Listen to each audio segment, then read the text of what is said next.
Me whai wāhi a hena tāmaki tētahi o ngā tūmoaki o te hāhi oranga ake, ki te kōwhiringa pōti mo te tūranga toihau o te rōpū wāhine Māori toko i te ora. Koera te take e pakangahia ana i roto i te kōti teitei o te whanganui ātara i te rānei.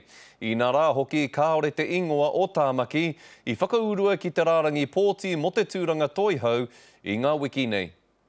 Tata ki te 80 ngā kaitau toko i te rōpū wāhine Māori toko i te ora i tai mai ki te kōti, mai ngā tōpito katoa o te motu.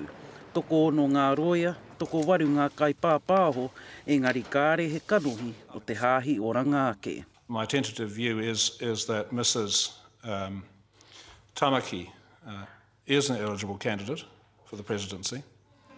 Te kaumā toru ngā rōpū i whakatūhia e hena tāmaki me ana kaitau toko, ko te kaupapa nui me nā i tika te whakatūhia o ngā rōpū te kau.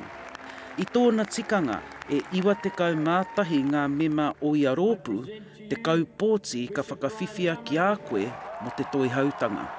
Nō reira mēnā i tika te whakatūhia o ngā rōpū a hena tāmaki, ko tahirau toru te kau ngā pōti ka whakawhiwhia ki aia mo te toihautanga. You will have some convincing to do in relation to me today as to whether those 10 new branches were validly constituted. And if they were not validly constituted, then their exclusion from the electoral process was not unlawful.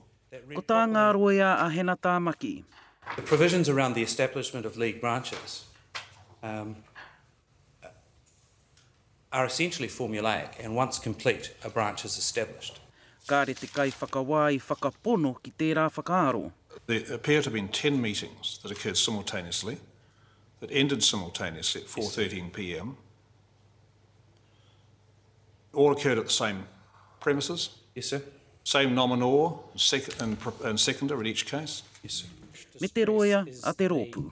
Supposed attendance list at those meetings, because the minutes of each of those supposed meetings says that an attendance list is attached and they're not in evidence. And that, I would submit, is very suspicious. Hei a pōpō puta i te whakatau a te kai whakawā. Ngā hui a Wade, te kariri.